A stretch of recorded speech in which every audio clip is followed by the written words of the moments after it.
నమస్తే, welcome to ANN debate time. నేను మీ లక్ష్మీనాగ్ నరహరిశెట్టి. మున్సిపాలిటీలు, మున్సిపల్ కార్పొరేషన్లకు ఎన్నికలు నిర్వహించేందుకు రాష్ట్ర ప్రభుత్వం శరవేగంగా సన్నాహాలు చేస్తుంది. ప్రస్తుతం తుది ఓటరు జాబితా, పోలింగ్ స్టేషన్ల ఖరారు, పోలింగ్ సామాగ్రిని సమకూర్చుకోవడం వంటి అంశాలపై అధికారులు దృష్టి సారించారు. మరోవైపు రాష్ట్ర ఎన్నికల సంఘం ఎన్నికల సన్నాహాల్లో భాగంగా కీలక సమావేశం నిర్వహించింది. రాష్ట్ర ఎన్నికల కమిషనర్ రాణి కుముదిని, జిల్లా కలెక్టర్లు, మున్సిపాలిటీలు, మున్సిపల్ కార్పొరేషన్ల కమిషనర్లతో వీడియో కాన్ఫరెన్స్లు అయితే నిర్వహించారు. తెలంగాణ మున్సిపాలిటీల చట్టం 2019 సవరించిన సెక్షన్ 195A ప్రకారం మున్సిపల్ వార్డుల వారీగా ఓటర్ల తుది జాబితాను ఈ నెల 12వ తేదీలోగా తప్పనిసరిగా ప్రచురించాలని సూచించారు. ఇక ఇవాళ రాష్ట్ర ఎన్నికల సంఘ కార్యాలయంలో వివిధ రాజకీయ పార్టీల ప్రతినిధులతో సమావేశం జరిగింది. ఈ భేటీలో మున్సిపల్ ఎన్నికల నిర్వహణకు సంబంధించి ఆయా పార్టీల ప్రతినిధుల నుంచి సలహాలు, సూచనలు స్వీకరించనున్నారు. వారం రోజుల్లో ఓటరు జాబితా, పోలింగ్ స్టేషన్లపై స్పష్టత రానున్న నేపథ్యంలో ఎన్నికల నిర్వహణకు సంబంధించిన తదుపరి కార్యాచరణపై ఎస్ఈసి దృష్టి సారించింది. ఇక మరి పంచాయతీ ఎన్నికల్లో అయిపోయాయి. దానిలో కాంగ్రెస్ పార్టీ అయితే మరి తన సత్తానైతే చాటింది. బీఆర్ఎస్ కూడా తన ఉనికినైతే కాపాడుకుంది. బీజేపీ పార్టీ అయితే తన ఉనికిని కూడా కాపాడుకోలేని పరిస్థితి ఏర్పడింది. ఇక ఉప ఎన్నికలు సైతం కూడా జరిగాయి. ఏం జరిగిందో మనందరికీ కూడా తెలుసు. అయితే ప్రతి రాజకీయ పార్టీ కూడా ఏ పరిధిలో మున్సిపాలిటీలో తాము గెలుస్తామో వాళ్ళకంటూ ఒక క్లారిటీ ఉంటుంది. మరి బీఆర్ఎస్ పార్టీ కావచ్చు, కాంగ్రెస్ పార్టీ కావచ్చు, బీజేపీ పార్టీ కావచ్చు, మున్సిపాలిటీని మేము కైవసం చేసుకుంటామని వాళ్ళు ధీమాగా ఉంటున్న పరిస్థితిని మనం చూస్తున్నాం. మరి రానున్న ఈ మున్సిపల్ ఎన్నికల్లో కాంగ్రెస్ పార్టీ మరోసారి సత్తాను చాటనుందా? బీఆర్ఎస్ పార్టీ తన పంజా విసరనుందా? లేదంటే బీజేపీ పార్టీ తానేంటో నిరూపించుకోనుందా? అసలు ఈ ఎన్నికలు, మున్సిపల్ ఎన్నికలు ఏ కోణంలో జరగనున్నాయి, ఎలా జరగనున్నాయి, వీరన్నింటి గురించి విశ్లేషిద్దాం. ఈరోజు మనతో అందుబాటులో ఉన్నారు, మనతో రాజకీయ విశ్లేషకులు పాపిరెడ్డి గారు అందుబాటులో ఉన్నారు. అదేవిధంగా బీఆర్ఎస్ నేత రామ్మోహన్ గారు, అదేవిధంగా డాక్టర్ శివకుమార్ లాల్ గారు కాంగ్రెస్ నేత, అధికార ప్రతినిధి, వాళ్ళు కూడా మనతో జాయిన్ అవుతారు. ముందుగా పాపిరెడ్డి గారితో మాట్లాడదాం, రాజకీయ విశ్లేషకులు. పాపిరెడ్డి గారు నమస్తే అండి. నమస్కారం. పాపిరెడ్డి గారు, మున్సిపల్ ఎన్నికలకు కూడా నగారా మోగిందే అని అనుకోవచ్చా? ఇక ఏ ప్రాతిపదికన రాజకీయ పార్టీలు ప్రజల్లోకి వెళ్ళే అవకాశం ఉందంటారు? ప్రధాన పార్టీలో బీజేపీ, బీఆర్ఎస్, అదేవిధంగా కాంగ్రెస్ ఏ విధంగా ప్రజల్లోకి వెళ్ళే అవకాశం ఉందంటారు, చెప్తారా? ఇప్పుడు మున్సిపల్ ఎన్నికలు అనేది ఇప్పుడు నగారా మోగడం అంటే దాదాపు మున్సిపల్ ఎలక్షన్స్ డ్యూ అంటే పెట్టాల్సిన అవసరం ఉన్నది. కాబట్టి మున్సిపల్ ఎలక్షన్స్ రాష్ట్ర ప్రభుత్వం నిర్వహించాలి. కాబట్టి రాష్ట్ర ప్రభుత్వం ఎన్నికల నిర్వహణ కోసం సాయత్తమవుతున్నది. అంటే ప్రభుత్వం వైపు నుంచి వెళ్ళి ఎన్నికలు మేము జరిపించాలి అని ఒక నిర్ణయం తీసుకున్నది. అది ఒక ఎత్తు. అయితే మిగతా విషయాల కంటే ఇక్కడ రాజకీయ పార్టీలకు వచ్చే వరకు కాంగ్రెస్ వ్యూహము, ఎత్తుగడలు ఏ విధంగా ఉంటాయి, అట్లాగే బీఆర్ఎస్ వ్యూహము, ఎత్తుగడలు ఏ విధంగా ఉంటాయి. అయితే ఈసారి ఇది అర్బన్ ఎలక్షన్స్ కాబట్టి పంచాయత్ రాజ్ కన్నా కూడా కొంత భిన్నంగా ఎందుకుండే అవకాశం ఉన్నదంటే బీజేపీ కూడా ఇప్పుడు పట్టణ ప్రాంతాల్లో అంత ఇంత కొంత ఉనికి పట్టుంటది. కాబట్టి బీజేపీ కూడా కొంత పోటీ, అంటే గెలుస్తుందా, ఎన్ని సీట్లు వస్తాయని చెప్పకపోయినప్పటికీ కూడా కొంత పోటీ ఇచ్చే అవకాశం ఉంటుంది. కాబట్టి మూడు పార్టీల మధ్య పోటీ ఉండే అవకాశం ఉన్నది. అయితే కాంగ్రెస్ ఇంత దూకుడుగా పోవడానికి కారణం నేను అనుకునేదంటే, నాకు రాజకీయంగా మేము అనుకునేది ఏంటంటే,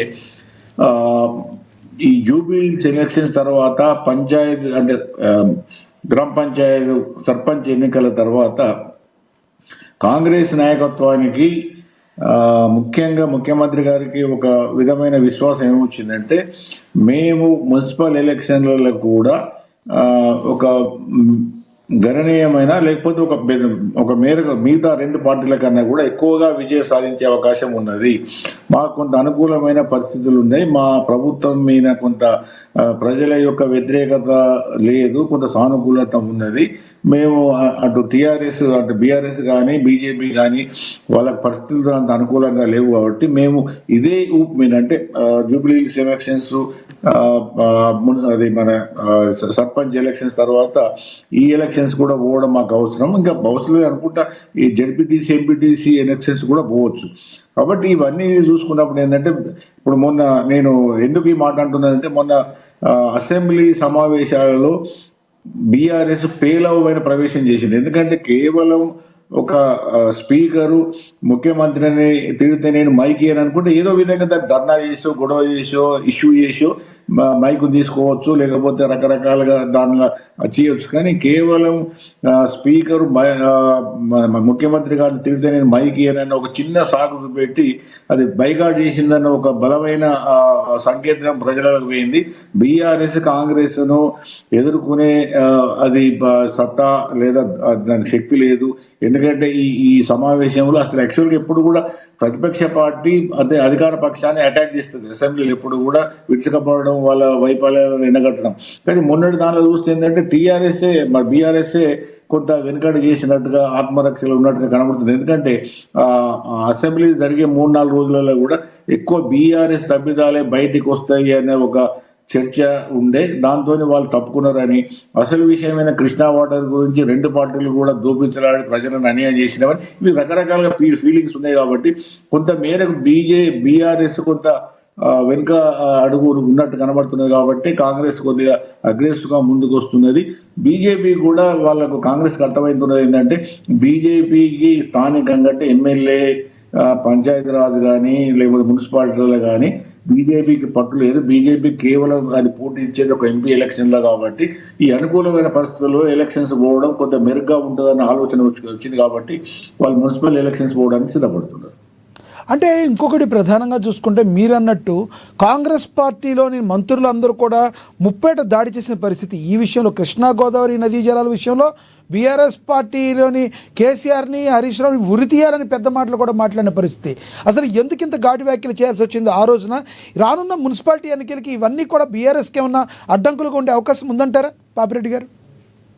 ఒకటి, ఇప్పుడు ఒక మొన్న అసెంబ్లీ ఎన్నికల ఇది ఉదంతం చూస్తే ఎందుకో బీఆర్ఎస్ ఆత్మరక్షలో పడిపోయిందన్న ఒక ఫీలింగ్ వస్తుంది. ఎందుకంటే ఎప్పుడు ప్రతిపక్షమే అగ్రెసివ్గా ఉంటుంది, ప్రతిపక్షానికి అవకాశాలు ఎక్కువ ఉంటాయి. ప్రతిపక్షం ఎప్పుడు కూడా అసెంబ్లీ వేదికగా అధికార పక్షాన్ని ఇరుకునబెట్టడానికి కానీ, దెబ్బతీయడానికి కానీ, దానిలో ఉన్న లోపాలను బయటపెట్టడానికి చాలా ఎఫెక్టివ్గా, శక్తివంతంగా ఉపయోగించుకుంటుంది. కానీ మొన్న అసెంబ్లీ సమావేశాలు చూస్తే ఏదో ఎందుకో ఒక విధంగా ఒక సిల్లీ అంటే ఒక టెక్నికల్ కారణం చెప్పి బీఆర్ఎస్ తప్పుకున్నది అన్నది ఒకటి బలంగా పోయింది జనాలలో. ఎందుకంటే అసలు ఒక విషయంలో అది చర్చించలేదు.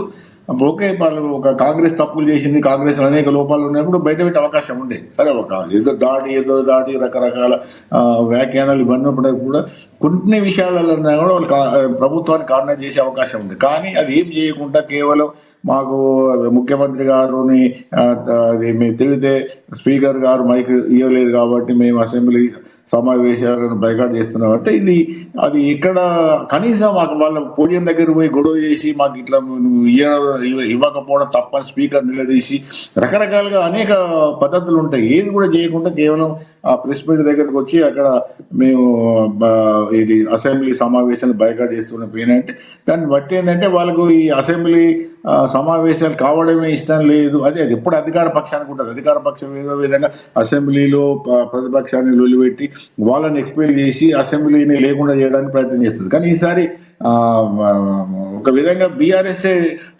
సెల్ఫ్ గోల్ చేసుకొని బయటకు వచ్చినట్టు కనబడ్డది. చెప్పాలి పాపిరెడ్డి గారు, బీఆర్ఎస్ బీజేపీ రెండూ కూడా ఒక రకమైన ఒకటే వేవ్ లెంత్లో వెళ్తున్నాయని కాంగ్రెస్ పార్టీ ఆరోపిస్తుంది. దీనిలో వాస్తవం ఉందంటారా? రేపొద్దున మున్సిపల్ ఎన్నికల్లో ఇదేమన్నా జరిగే అవకాశం ఉందంటారా? కాంగ్రెస్ పార్టీని ఎదుర్కొనలేక ఈ బీజేపీ అడుగుతున్నాను సార్, అదే బీజేపీ బీఆర్ఎస్ ఒకే వేవ్ లెంత్ వెళుతూ కాంగ్రెస్ పార్టీ మీద విమర్శలు గుప్పిస్తున్నాయి. కానీ ఈ రెండు పార్టీలకి ప్రజల్లో సరైన మంచి పేరు లేదు అని కాంగ్రెస్ పార్టీ చెప్తుంది. ఈ వాదనలో వాస్తవం ఉందా? ఇప్పుడు రాజకీయ పార్టీలు లక్ష్మీనాథ్ గారు వాళ్ళ వాదనలు ఉంటాయి. కాంగ్రెస్ వాదన కాంగ్రెస్కి ఉంటుంది, బీఆర్ఎస్ వాదన బీఆర్ఎస్కి ఉంటుంది, అట్లాగే బీజేపీ వాదన బీజేపీకి ఉంటుంది. ఈ వాదనలు అయినప్పటికీ కూడా అంతిమంగా ఈ వాదనలు సరి అయినవా కావా, ఈ వాదనలో బలం ఎంత ఉన్నదనే తెలియదు. ఎక్కడ అంటే మళ్ళీ ఎలక్షన్లు ఉన్నాయి. ఈ ఎన్నికల సమయంలో ఏ పార్టీని ప్రజలు ఆదరిస్తే ఆ పార్టీ యొక్క వాదం బలంగా ఉన్నట్టు లెక్క. ఇప్పుడు ఒకవేళ బీజేపీ బీఆర్ఎస్ వేవ్ లెంత్ ఒకటే ఉన్నది అంటే అపోజిషన్స్ కాబట్టి రెండు కూడా సహజంగా అధికార పక్షమైన కాంగ్రెస్ మీద దాడి చేయడానికి కానీ కొంత ఎందుకంటే రెండు అపోజిషన్లు ఉన్నాయి కాబట్టి అపోజిషన్స్ అధికార పక్షానికి ఎప్పుడు పడదు కాబట్టి ఆ విధంగా ఉండొచ్చు. కానీ విషయం ఏంటంటే ఇక్కడ ఈ ఏవైతే ఈ అపోజిషన్ పార్టీలు ఉన్నాయో అవి ఎంతవరకు అది వాళ్ళ ఇది రోల్ అంటే వాళ్ళ యొక్క స్థానము వాళ్ళ యొక్క అవి ఎఫెక్టివ్గా ఉపయోగించుకుంటలేదు అన్నది జనాలలో వచ్చింది. ఇప్పటికే బీజేపీ కూడా ఫెయిల్యూర్ అయింది అనేది వస్తున్నది. బీజేపీ పార్టీ మొత్తానికి తెలంగాణలో ఫెయిల్యూర్ అయిందని వస్తున్నది. అది అమిత్ షా నుంచి వెళ్ళి మోడీ వరకు కూడా కూడా జరిగింది. మోడీ గారు కూడా వీళ్ళకి బీజేపీ నాయకత్వానికి అక్షింతలు కూడా వేయడం జరిగింది. అదొక ప్రవాసం అయితే. రెండవది బీఆర్ఎస్ కూడా కేసీఆర్ ఇప్పుడు ఎట్లిచ్చారంటే వాళ్ళు అసెంబ్లీ ఎలక్షన్స్ కాకముందే బీఆర్ఎస్ కేసీఆర్ ప్రెస్ మీట్ పెట్టడం హడావుడి బీఆర్ మన కేసీఆర్ అసెంబ్లీకి వస్తున్నాడు, పెద్దగా జరుగుతుంది. తర్వాత కృష్ణా వాటర్ మీద మేము ప్రభుత్వాన్ని నిలదీస్తాం, అవసరమైతే దక్షిణ తెలంగాణలో పెద్ద ఎత్తున మేము ప్రజాయాత్రలు చేస్తామని చెప్పారు. ఓకే, అవన్నీ ప్రజా సమస్యలు కాబట్టి బాగానే ఉన్నాయని అనుకున్నప్పటికీ కూడా జరిగింది ఏంటి, తీరా చూస్తే ఏమి జరగలేదు. తీరా చూస్తే ఏంటి, వాళ్ళు బయట వెళ్ళిపోయారు. ఇవన్నీ నా సొంత అభిప్రాయం కాదు, ఇవి జనాలలో నడుస్తున్న చర్చ. ఎందుకంటే ఒకసారి ఒక అవకాశం వచ్చినప్పుడు దాన్ని వాడుకోకుండా దాన్ని జారవిడ్చుకోవడం అనేది రాజకీయ పార్టీగా ఎత్తుగడ తీస్తే కూడా కరెక్ట్ కాదు. ఇప్పుడు బీఆర్ఎస్ రేపు కాంగ్రెస్ చెప్తుంది మేము కరెక్ట్గానే ఉన్నాం, కరెక్ట్ లేదు. ఇప్పుడు రాజకీయ పార్టీలు వాళ్ళు తీసుకునేటన్నీ సగం అబద్ధాలే ఉంటాయి. ఎవరు కూడా నిజాలు చెప్పారు, మాదే కరెక్ట్ అని చెప్పుకుంటారు. ఎవరు వాళ్ళ 100% తప్పైనా కూడా 100% మాదే కరెక్ట్ అంటారు. కాబట్టి రాజకీయ పార్టీలు రాజకీయ స్టాండ్ ఉన్నప్పటికీ కూడా జనాలు రేపు మున్సిపల్ ఎలక్షన్స్లో ఏ విధంగా తీసుకుంటారు. అయితే ఇంట్లో ఈ మూడు పార్టీలలో మాత్రం మేము అనుకునేది ఏంటంటే కాంగ్రెస్ ఒక స్టెప్ ముందుగా అగ్రెసివ్గా పోతున్నది ఎలక్షన్స్లో. కాబట్టి మరి అగ్రెసివ్గా పోతున్నది కాబట్టి ఎవరైతే ముందుకు పోతారో మరి వాళ్ళకి విజయం వస్తుందా, లేకపోతే దాన్ని నిలువరించి మరి బీజేపీ బీఆర్ఎస్ ఏమైనా కొద్దిగా అడ్డకట్టేస్తాయా ఈ ఎలక్షన్స్ తర్వాత వచ్చే రిజల్ట్స్ బట్టి చెప్పొచ్చు. రైట్, పాపిరెడ్డి గారు మళ్ళీ మాట్లాడతా సార్ మీతో. మాది మనతోటి జాయిన్ అయ్యారు బీఆర్ఎస్ నేత రామ్మోహన్ గారు, ఆయనతో మాట్లాడదాం. రామ్మోహన్ గారు నమస్తే అండి. రామ్మోహన్ గారు, నా వాయిస్ వినబడుతుందా?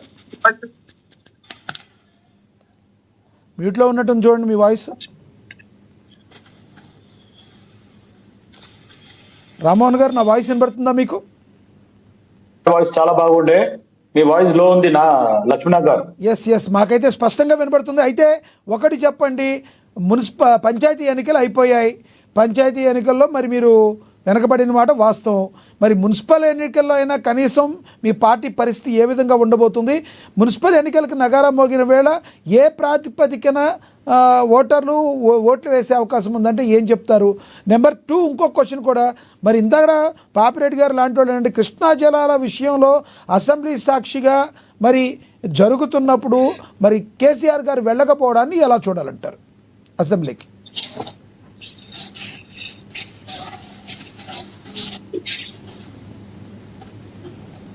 రామ్మోహన్ గారు వినబడుతుందా నా వాయిస్? లక్ష్మణ్ గారు వాయిస్ వినిపించట్లేదు. రామ్మోహన్ గారు మీరు మాట్లాడిన క్వశ్చన్ వినబడిందా మీకు? మళ్ళీ అడగమంటారా క్వశ్చన్? రైట్, క్వశ్చన్ వినిపించలేదు. నేను మళ్ళీ అడుగుతున్నాను చూడండి క్వశ్చన్. ఏదైతే నగారా మోగింది, ఎన్నికల నగారా అయితే మోగింది, పంచాయతీ ఎన్నికల్లో అయితే మీరు వెనకబడ్డారు, అది వాస్తవం. ఈ మున్సిపల్ ఎన్నికల్లో అయినా మీరు సత్తా చాటగలరా? నెక్స్ట్ ఏదైతే శాసనసభలో కృష్ణా గోదావరి జలాల విషయంలో మరి ప్రజెంటేషన్ జరుగుతున్న సమయంలో అక్కడ మాటలు జరుగుతున్న విషయంలో మరి గతంలో మీరు ఏం చేశారు? మీ వాయిస్ పోతుంది, మీరు ఒకసారి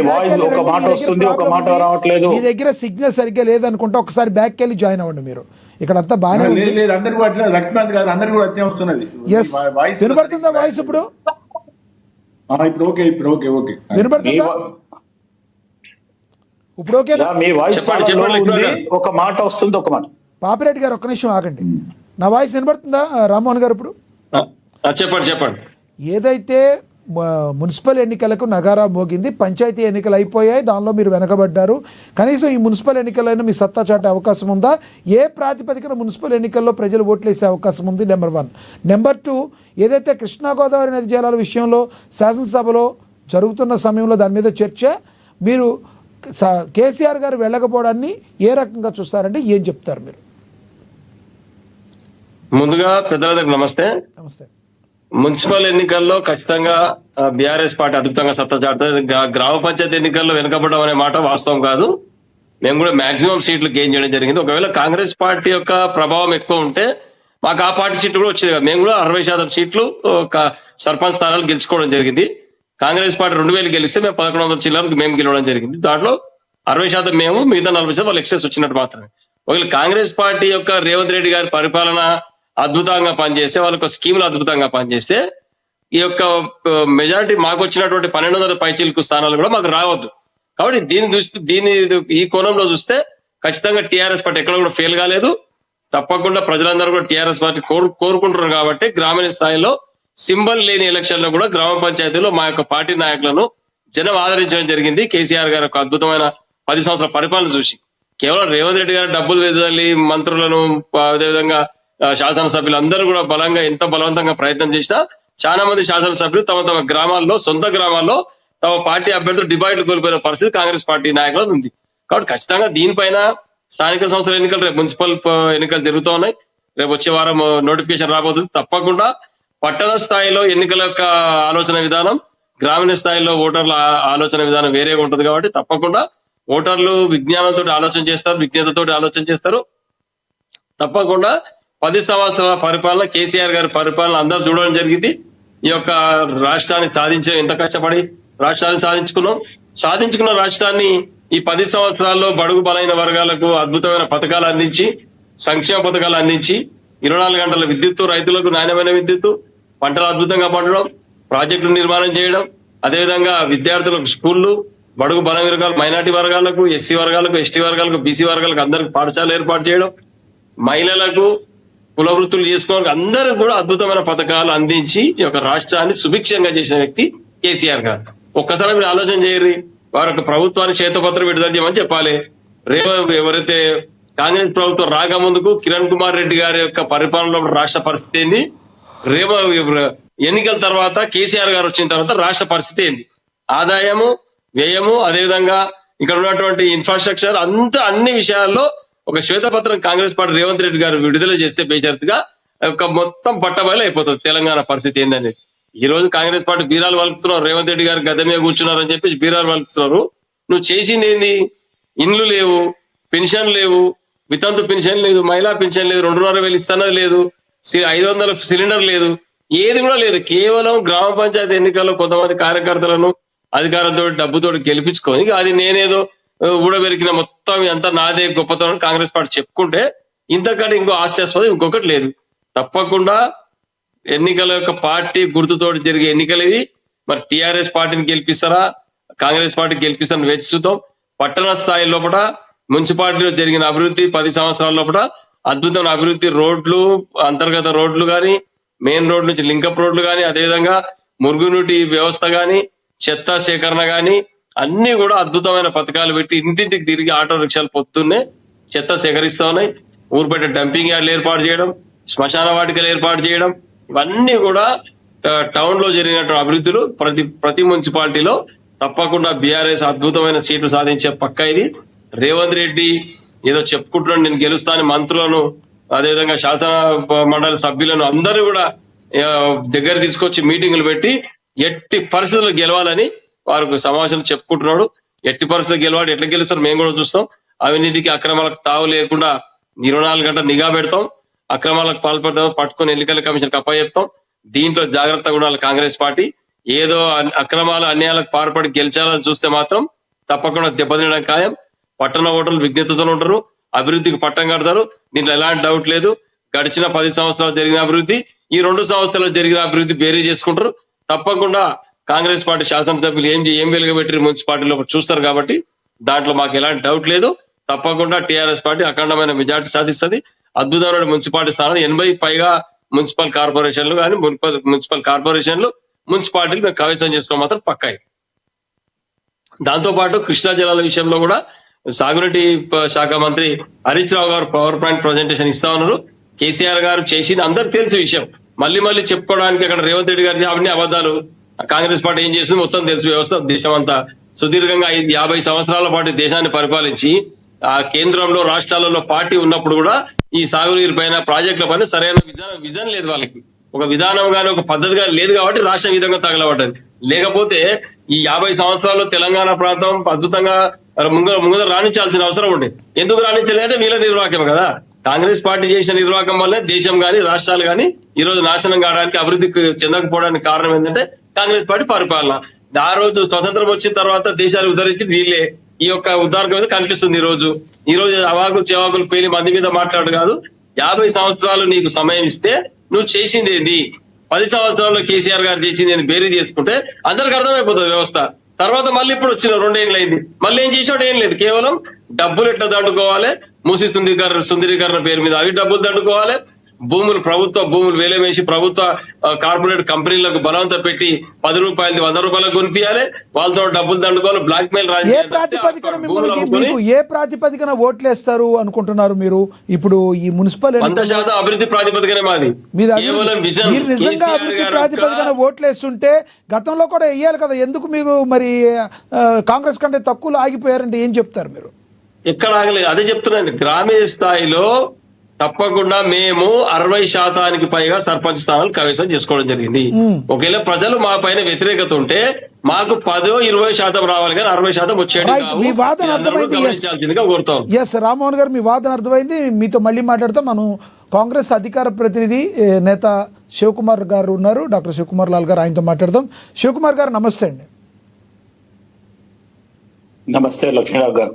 శివకుమార్ గారు, మరి మున్సిపల్ ఎన్నికలకు కూడా నగారా మోగినట్టే మనం అనుకోవాలి. ఆల్మోస్ట్ ఇక దానికి కార్యాచరణ సిద్ధమైపోయింది. ఏ ప్రాతిపదికన మళ్ళీ ఏ రకంగా మీరు ముందుకు వెళ్తున్నారు? బీఆర్ఎస్ మాట్లాడుతున్న తీరు మీకైతే తెలుసు. అసలు బీఆర్ఎస్లో ప్రస్తుతం జరుగుతున్న తీరు మీకు తెలుసు. రానున్న రోజుల్లో మున్సిపల్ ఎన్నికల్లో ఏ మేరకు మీరు సక్సెస్ అవుతారనుకుంటున్నారు? బీఆర్ఎస్ బీజేపీ పరిస్థితి ఏ విధంగా ఉందంటే మీరు ఏం చెప్తారు? ముందుగా ఏఎన్ఎం న్యూస్ ప్రేక్షకులకు, మీకు ప్యానల్ ఉన్న వారికి ఆంగ్ల నూతన సంవత్సర శుభాకాంక్షలు. ఎందుకంటే మనం న్యూ ఇయర్ లో ఫస్ట్ టైం అనుకుంటా నేను ఏఎన్ఎన్ న్యూస్ లో డిబేట్ కి రావడం. పాపిరెడ్డి గారికి కానీ రామ్మోహన్ గారికి హ్యాపీ న్యూ ఇయర్. అయితే ఇక్కడ మనం టిఆర్ఎస్ గురించి ఆలోచిస్తే మా రామ్మోహన్ గారు ఇప్పటి వరకు కూడా టిఆర్ఎస్ వాళ్ళు చాలా బాగా చేసిండ్రు అనే రకంగా వీళ్ళు ఇంకా కూడా 10 సంవత్సరాలలో ఏదైతే మాయ మాటలు ప్రజలకు చెప్పిండ్రో ఇంకా కూడా అదే మాయమాటలు చెప్తూ పోతున్నారు టిఆర్ఎస్ బీఆర్ఎస్. కానీ ఈ రోజు ప్రజలు విఘ్నులు. వాళ్ళు ఖచ్చితంగా కాంగ్రెస్ పార్టీ చెప్పిన దానికి మార్పు. శివలాల్ గారు, మీరు కొంచెం బ్యాక్ కి వాల్ కు ఆనుకున్నారు, కొంచెం ఫ్రంట్ కూర్చొని మాట్లాడతారా? ఫ్రేమ్ కట్ అవుతుంది, కొంచెం ఫ్రంట్ కూర్చొని మాట్లాడండి. ఫ్రంట్ ఇప్పుడు ఎలా మాట్లాడండి, బ్యాక్ అనుకోకుండా. Yes please continue. ఓకేనా? ఎస్ ఫ్రంట్ కూర్చోండి. రైట్, ఫ్రంట్ గా ఉన్నా కదా ఇప్పుడు. Right please continue. అయితే ఇప్పుడు ఒకటి ఆలోచించేది ఏంటంటే మొత్తానికి టిఆర్ఎస్ బీఆర్ఎస్ ఇంకా కూడా మేమే అధికారంలో ఉన్నాము, 2 సంవత్సరాలు అయిపోయింది, ప్రజలు మమ్మల్ని తిరస్కరించి మొత్తానికి మేము అసలు ప్రజలలో పోలేని పరిస్థితి. దాని మాయ మాటలు చెప్పడము, ప్రెస్ మీడియా ముందు మనిషిని రెచ్చగొట్టడం అనే రకంగానే ఉంది తప్ప ఏం చేసింది. కాంగ్రెస్ పార్టీ ఇచ్చిందో ఫ్రీ బస్ ఇవ్వడం జరిగింది, 500కే గ్యాస్ ఇవ్వడం జరుగుతుంది, 200 యూనిట్ ఇవ్వడం జరిగింది, సన్న బియ్యం ఇవ్వడం జరిగింది, 2000 రుణమాఫీ 2 లక్షల రుణమాఫీ చేయడం జరిగింది. రేపు ఫిబ్రవరి నుంచి ఏదైతే పెన్షన్లు ఇస్తామన్నామో ఆ పెన్షన్లు పెంపు చేసి కూడా రేపు ఫిబ్రవరి నెలలో ఖచ్చితంగా అది కూడా పెంపు చేసే మొత్తానికి ఆ స్కీమ్లన్నీ పెంచినాయి, వాళ్ళ ప్రజలకు పడుతున్నాయి. ఒంటరి మహిళలకు కానీ లేకపోతే వితంతులకు కానీ లేకపోతే వృద్ధులకు కానీ ఏదైతే ఇస్తామన్నామో అది ఖచ్చితంగా నెక్స్ట్ మంత్ నుంచి పడుతుంది. ఎందుకంటే 2 సంవత్సరాలు ఏదైతే కాంగ్రెస్ పార్టీ అధికారంలో రాకముందు ఏదైతే టిఆర్ఎస్ బిఆర్ఎస్ చేసిన అప్పుల దిక్కెళ్ళి ఖజానా ఖాళీ పెట్టినందుకు అదంతా సరి చేసే వరకు 2 సంవత్సరాలు ఇక్కడ పట్టింది. గతంలో ఈ 2 పంచాయతీ సంవత్సరాల ఎన్నికలకు తర్వాత సంబంధించి పంచాయతీ ఎన్నికల్లో మీరైతే సత్తా చాటిన మాట వాస్తవం.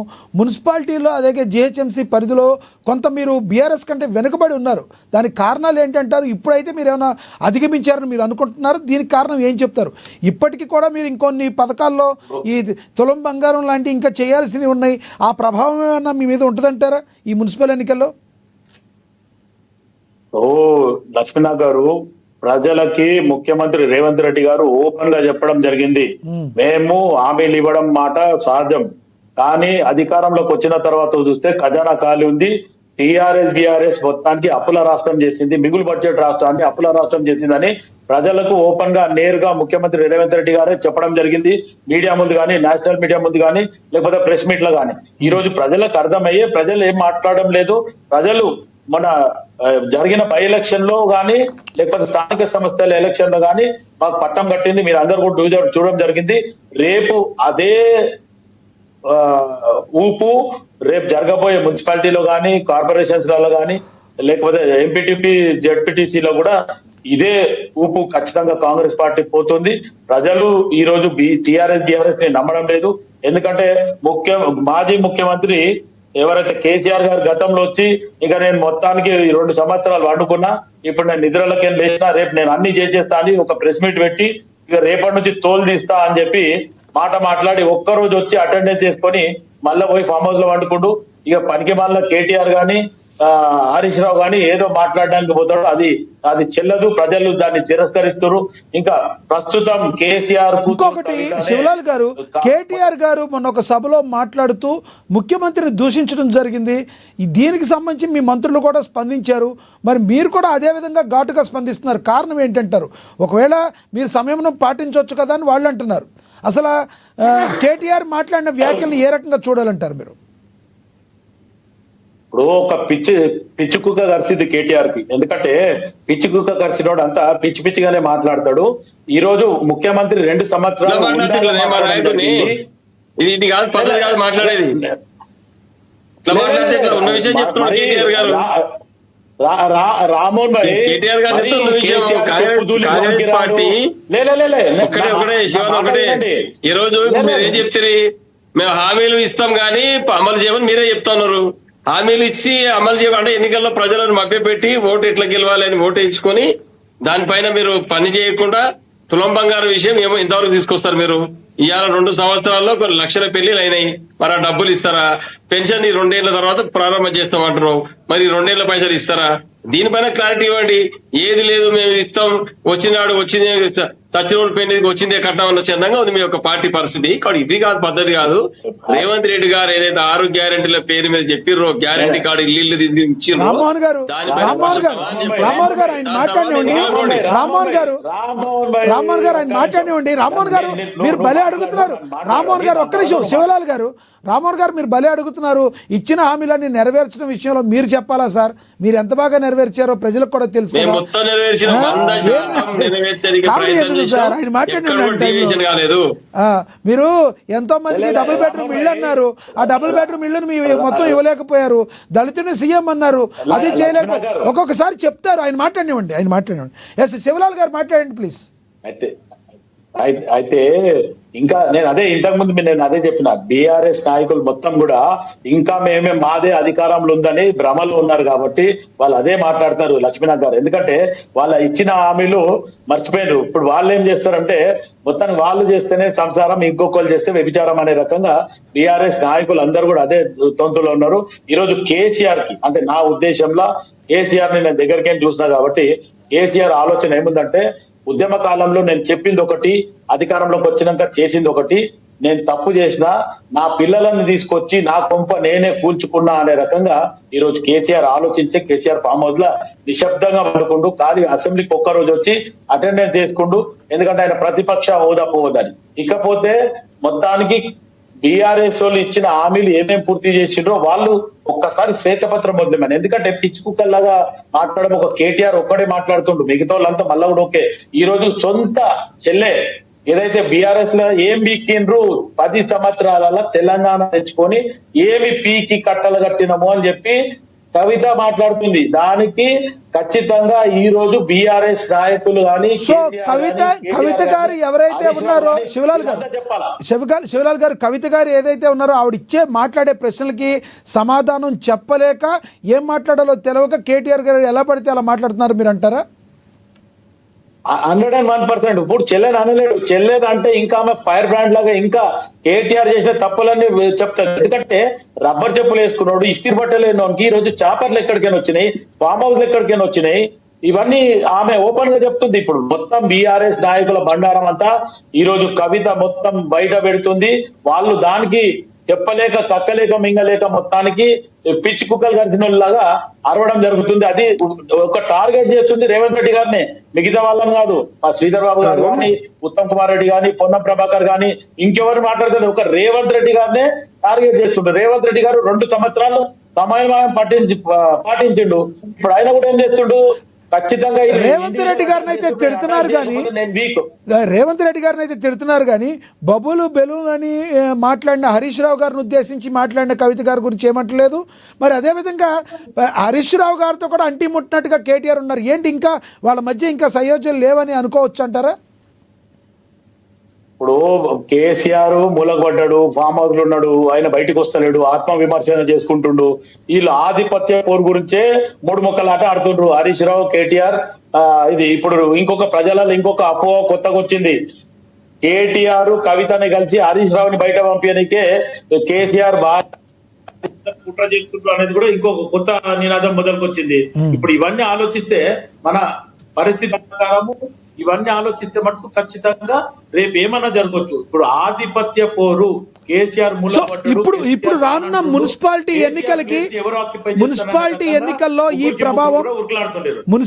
ఎన్నికల్లో ఈ ప్రభావం కవిత గారి ప్రభావం కావచ్చు, లేదంటే కేటీఆర్ కానీ ఈ మున్సిపాలిటీ ఎన్నికల్లో ఈ ప్రభావం ఉంటుందంటారా? కవిత ప్రభావం కానీ ఒకరికొకరికి సరిగ్గా మాట్లాడుకునే తీరు కవిత యొక్క ప్రభావం ఎక్కువగా ఉంటుందంటారా? శివలాల్ గారు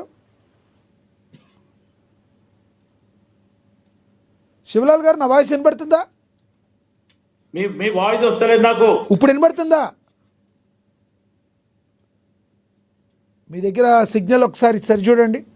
ఎస్, మళ్ళీ అడుగుతాను. రామ్మోహన్ గారు మీరు చెప్పండి, ఈ ప్రభావం ఎక్కువ ఉండబోతుందంటారా? కవిత జాగృతి అనే పార్టీ పెట్టబోతున్నాం, మరి సమరశంఖం పూరించబోతున్నాం అంటున్నారు. ఆవిడ వచ్చే సార్వత్రిక ఎన్నికలకి రెడీ అవుతారా? మరి రానున్న మరికొన్ని ఎన్నికల్లో ఏమైనా పోటీ చేస్తారో తెలియదు, కానీ కవిత వలన మీ పార్టీకి జరగాల్సిన డ్యామేజ్ జరిగింది. ఎందుకంటే ఆవిడ మాట్లాడిన మాటలను ఇప్పటికీ కూడా కౌంటర్ చేయలేని పరిస్థితి. ఏదో ఇళ్లలో గుయ్యులాడుకుంటామని కేటీఆర్ గారు పక్కన చెప్పినప్పటికీ రాష్ట్రం మొత్తం కూడా ఎక్కడ టీ షాపుల దగ్గర, పాన్ షాపుల దగ్గర మొత్తం మీ గురించి మాట్లాడుకుంటున్న పరిస్థితి. ఏ రకంగా చూడాలంటారు? ఆవిడ ప్రభావం మీ పార్టీ మీద ఉంటుందా? కవిత ప్రభావం టిఆర్ఎస్ పార్టీ మీద ఏమాత్రం కూడా పనిచేయదు. ఎందుకంటే కవిత అధ్యాయం ముగిసిపోయిన శకం అది. ఆమె పెద్దగా రాజకీయాలు నేను జాగృతిని రాజకీయ పక్షంగా మారుస్తాను కట్టతడి పెట్టి ఏదో సానుభూతి గెయిన్ చేసుకోవడానికి ప్రయత్నం చేస్తే ఇక మహిళ కాబట్టి అంతకంటే చేసేది ఏముండదు ఆమె ఎక్కువగా. కాబట్టి పెద్దగా ప్రభావం చూస్తే మేమే అనుకోవట్లేదు. ఎట్టి పరిస్థితుల్లో టీఆర్ఎస్ పార్టీకి కవిత పార్టీ నుంచి కానీ, కవిత నుంచి కానీ, కవిత చరిష్మా నుంచి కానీ ఎలాంటి ప్రభావం చూపబోదు. కేసీఆర్ కుమార్తెగా వారు ఇన్ని రోజులు అక్కడ వారు హోదా గాని గౌరవం గాని లభించింది వారికి. తండ్రిని వ్యతిరేకిస్తూ కష్టపడి సాధించుకున్న తెలంగాణ పార్టీని, తెలంగాణ కార్యకర్తలను కించపరుస్తూ మాట్లాడితే ఎవరు సహించరు. మరి ఒకటే గుర్తుపెట్టుకోవాలి, ఈ రోజు వచ్చి మాట్లాడుతున్నాం 10 సంవత్సరాలు హరీష్ రావుని టార్గెట్ హరీష్ రావునన్నా, సంతోష్ రావునన్నా, కేటీఆర్ నన్నా, ఎవరినన్నా తెలంగాణ పార్టీ ఒక ఈనాడే సర్వసైన్యాధ్యక్షుడు కేసీఆర్ గారు. మాకు కేసీఆర్ గారి మాటను తూచా తప్పకుండా పాటించాల్సిన పని టీఆర్ఎస్ కార్యకర్తలది. అంతేగాని వ్యతిరేకంగా అడ్డగోలుగా మాట్లాడతారు. రామ్మోహన్ గారు మీరు ఒకటి చెప్పాలి రామ్మోహన్ గారు ప్రభావితం చేయలేదు. ఆమెకు స్కోప్ లేదు రాజకీయ రంగంలో. ఇప్పుడు తెలంగాణ పరిస్థితిలో రాజకీయ పరిస్థితుల ప్రభావంగా ఇక్కడ గ్యాప్ లేదు. పార్టీ పెట్టా పెద్దగా మూడోదరికి ఏం లేదు. కేసీఆర్ తర్వాత కవితకి దమ్మున్న నాయకురాలు మీ పార్టీలో ఒక్కటి. రామ్మోహన్ గారు ఒక మాట చెప్పండి. మా పార్టీలో కేసీఆర్ గారు సర్వసైన్యాధ్యక్షులు, వారి నాయకత్వంలో చాలా మంది సైనికులు వారు తయారు చేసిండ్రు. వందల మంది సైనికులు మా దగ్గర సుశిక్తులైన సైనికులు ప్రతిభ గల వ్యక్తులు చాలా మంది ఉన్నారు. మాకు పార్టీకి ఎలాంటి ఇబ్బంది లేదు. కవిత ఒక్కటి పోతే మాకు ఎలాంటి నష్టం లేదు. వినండి, కవిత పోతే మాకేం నష్టం లేదు. కవితను మేమే పంపించిన పార్టీ నుండి క్రమశిక్షణ చర్యలు ఉల్లంఘించినందుకు క్రమశిక్షణ చర్యలు తీసుకొని రామ్మోహన్ గారు ఒక మాట, రామ్మోహన్ గారు క్వశ్చన్ కి సమాధానం చెప్పండి. రామ్మోహన్ గారు క్రమశిక్షణ అన్నారు, మీరు బయటికి పంపించారు, షోకాజ్ నోటీసులు కూడా ఇవ్వకుండా నాకు పంపించారని అవి భావోద్వేగానికి అయితే గురయ్యారు మండలిలో. ఇవన్నీ ఓకే. అసలు కవిత గారు ఈ రకంగా బయటికి రావడానికి కారణం ఏంటంటారు? మీరు ఏం చెప్తారు? ఇంకొకటి, కొంతమంది కాంగ్రెస్ నేతలు కవిత గారు కాంగ్రెస్లోకి వచ్చిన ఆశ్చర్యపోనవసరం లేదని మాట్లాడిన మాట మీ కడియం శ్రీహరి గారు కావచ్చు, దానం నాగేంద్ర గారు కావచ్చు, గతంలో వెళ్తారని నేను చెప్పాను. ఇప్పుడు మరి కవిత గారు కూడా వచ్చిన ఆశ్చర్యపోవడం కొంతమంది కాంగ్రెస్ నేతలు అంటున్నారు. దీన్ని ఎలా చూస్తూ ఉంటారు మీరు? కవిత గారు ప్రజాస్వామ్యంలో వారికి పూర్తి హక్కు ఉంది. భారతదేశంలో కూడా వారు వ్యక్తిగతంగా ఏం చేసుకోవడానికైనా మాకు ఎలాంటి అభ్యంతరం లేదు. సొంత పార్టీ పెట్టుకుంటారా, ఇంకో పార్టీకి పోతారా, ఏ పంచన చేరుతారు, ఎవరు పంపించి మాట్లాడిస్తారు అనేది భవిష్యత్తులో తేటతెల్లం అయిపోతుంది. కేసీఆర్ గారి యొక్క ప్రతిష్టను దిగజార్చే పని ఎవరు చేసినా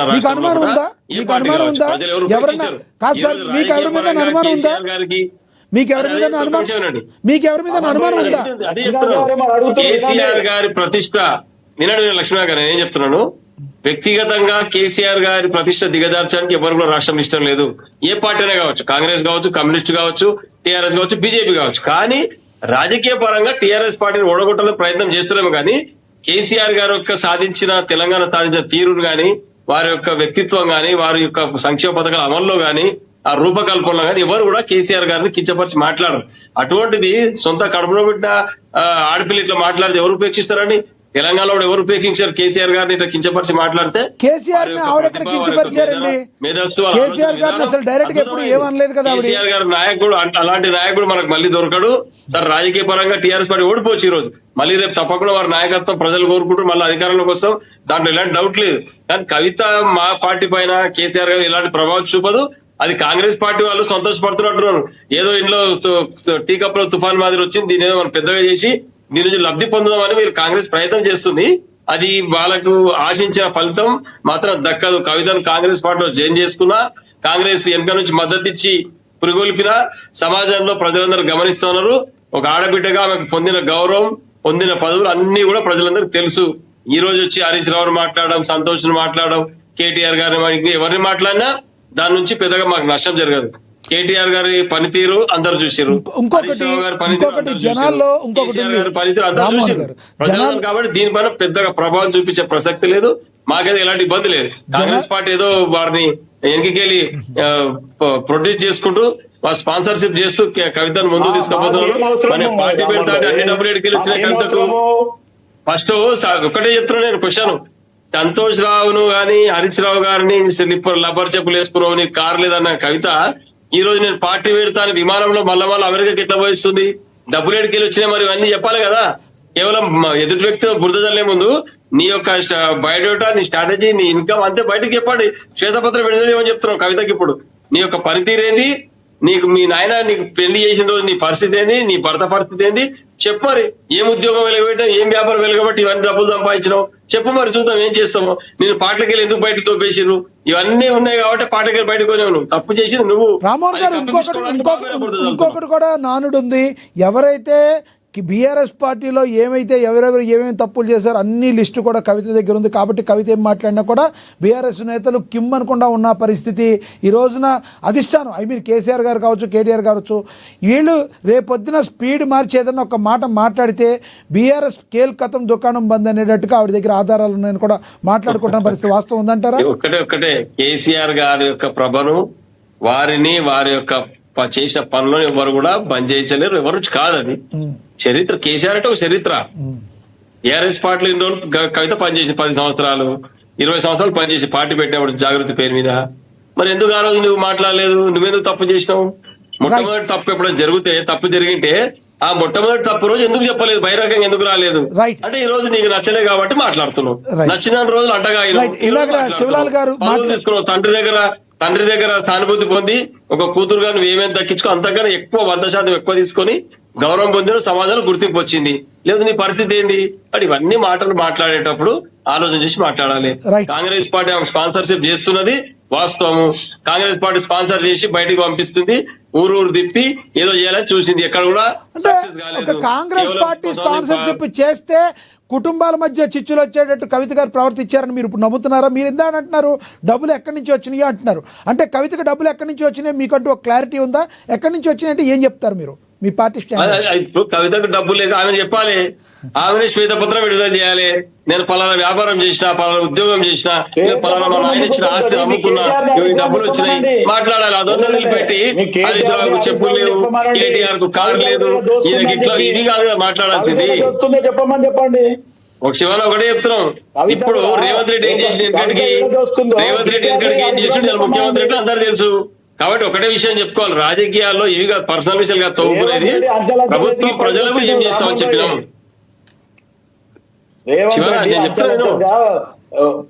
నేనేం చెప్తున్నానంటే ప్రభుత్వాలు ప్రజలకు ఏం చేస్తామని చెప్పినాం, అది ఎంతవరకు నెరవేరుస్తున్నాం ఇది చెప్పాలి. కవిత మంచి మాట్లాడుతుంది, కవిత మాటలు మనం పరిగణలోకి తీసుకోవద్దు. ఇద్దరు మాట్లాడితే అర్థం కాదు. శివలాల్ గారు కంటిన్యూ చేయండి. శివలాల్ గారు మాట్లాడండి. ఇప్పుడు కవిత ఆల్రెడీ బీఆర్ఎస్ లో బండారం బయట పెట్టింది. లక్ష్మీనాథ్ గారు అన్నది కరెక్ట్. ఎందుకంటే బీజేపీలో గుండెల్లో రైళ్లు పరిగెత్తుతున్నాయి బీఆర్ఎస్ లో మొత్తము. కవిత ఎప్పుడు ఎవరి మీద బాంబు వేస్తారు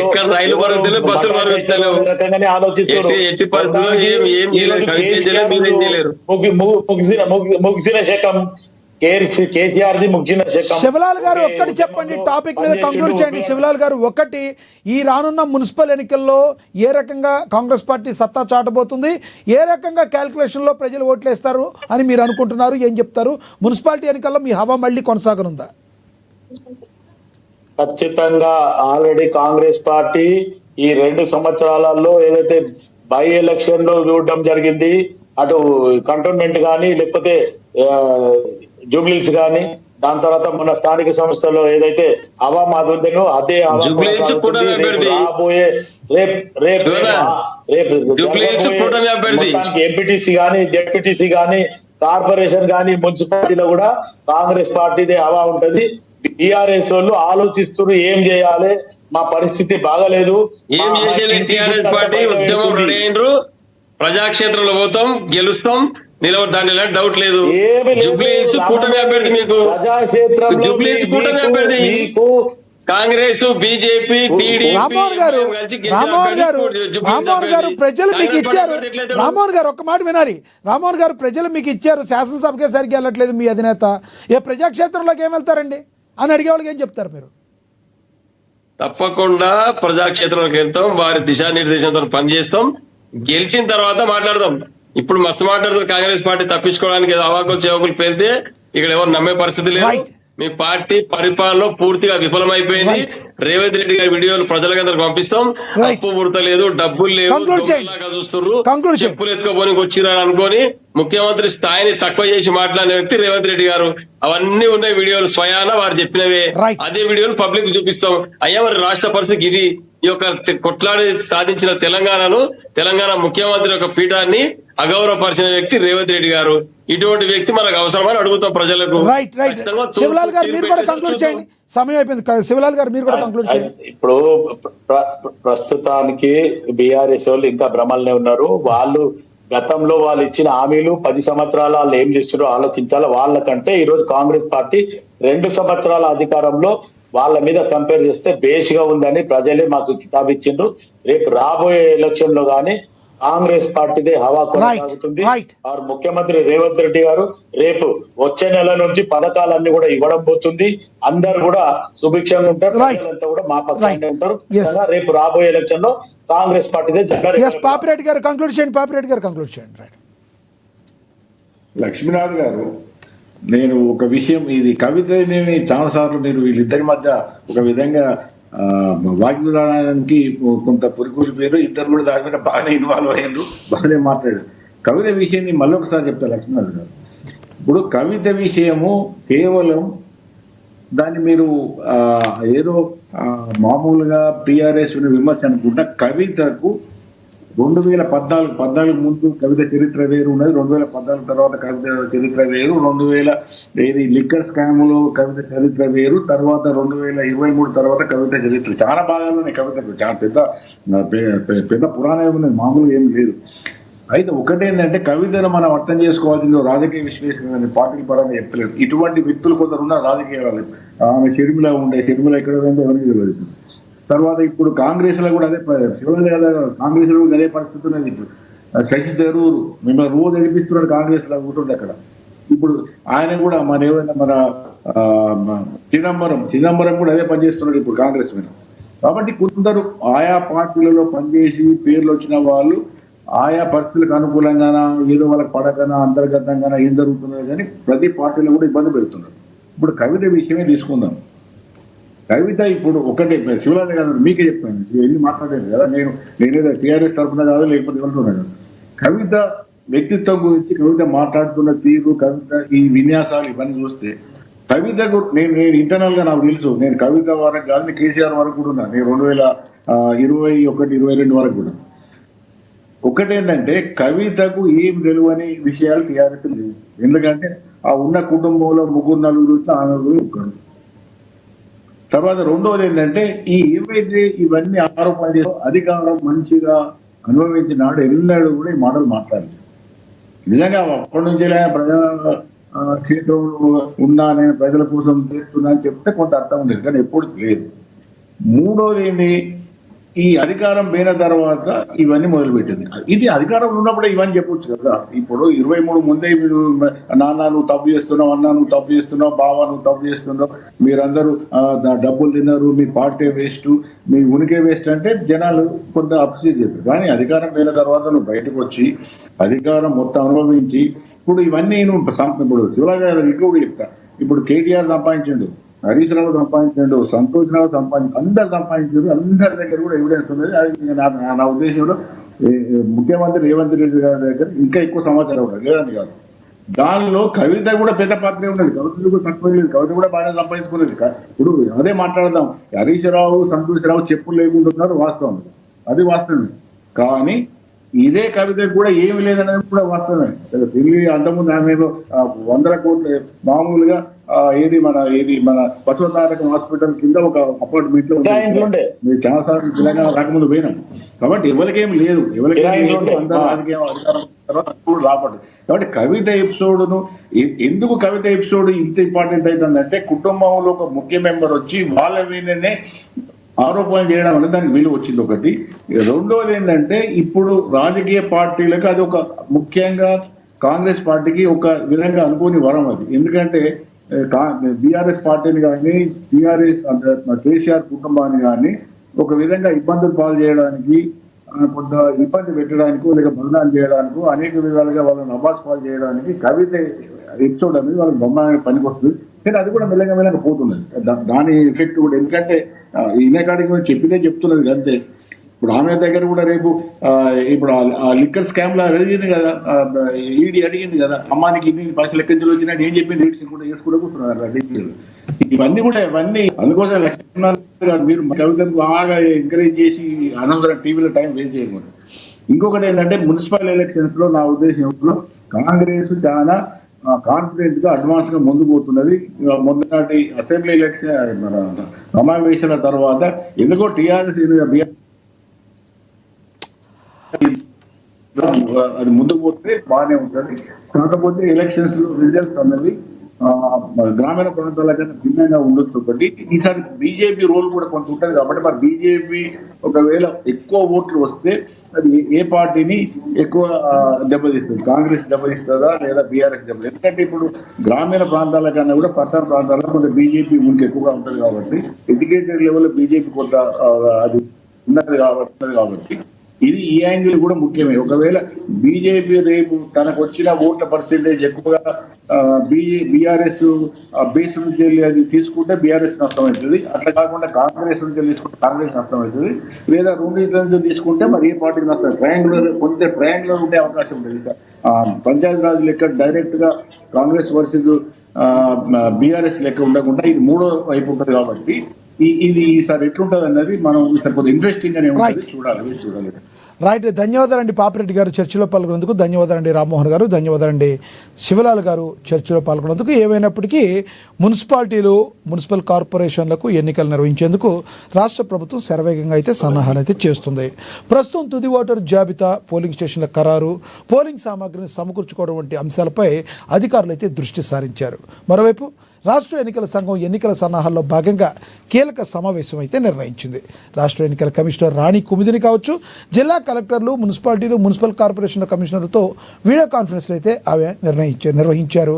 తెలంగాణ మున్సిపాలిటీ చట్టం 2019లోని సవరించిన సెక్షన్ 195A ప్రకారం మున్సిపల్ వార్డుల వారీగా ఓటర్ల తుది జాబితాను ఈ నెల 12వ తేదీలోగా తప్పనిసరిగా ప్రచురించాలని ఆమె సూచించారు.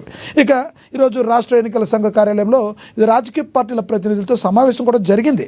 ఈ భేటీలో మున్సిపల్ ఎన్నికల నిర్వహణకు సంబంధించి ఆయా పార్టీల ప్రతినిధులు నుంచి సలహాలు, సూచనలు కూడా స్వీకరించనున్నారు. మరి వారం రోజుల్లో ఓటర్ల జాబితా, పోలింగ్ స్టేషన్లపై స్పష్టత రానుంది. మరి ఎన్నికల నిర్వహణకు సంబంధించి తదుపరి కార్యాచరణపై మరి ఎస్ఈసి అయితే దృష్టి పెట్టనుంది. మరి బీఆర్ఎస్ కావచ్చు, బీజేపీ కావచ్చు, కాంగ్రెస్ కావచ్చు, ఏ ప్రాతిపదికన మరి ఓట్లను కొల్లగొడతాయో, ఎవరు మరి ముందు ఉంటారో అనే ప్రశ్నలు ఎవరెత్తుతున్న తరుణంలో మరి మెజారిటీ పర్సెంట్ రాజకీయ విశ్లేషకులు కావచ్చు, అందరూ కూడా కాంగ్రెస్ చాలా దూకుడు మీద ఉంది, అందులోనూ ప్రభుత్వంలో అది ఉండటం చాలా ప్లస్గా కనిపిస్తుంది. కాబట్టి కాంగ్రెస్ తన హవాని, ఏదైతే ఉప ఎన్నికలు కావచ్చు, లేదంటే మొన్న జరిగిన పంచాయతీ ఎన్నికలు ఏ విధంగా హవా కొనసాగిందో అదే హవా మళ్ళీ ఈ యొక్క మున్సిపల్ ఎన్నికల్లో కూడా కొనసాగే అవకాశం ఉందని చాలా స్పష్టంగా అయితే చెప్తున్న పరిస్థితి. చూద్దాం రానున్న రోజుల్లో మరి ఈ పార్టీలు ఏ రకంగా కార్యాచరణతో ముందుకెళ్తే చూద్దాం. ఒకటైతే ఎన్నికల నగారా అయితే మోగినట్టుగానే మనం భావించాలి. ఇది వాళ్ళ స్పెషల్ డిబేట్. చూస్తూనే ఉండండి ఏఎన్ఎన్. నమస్తే.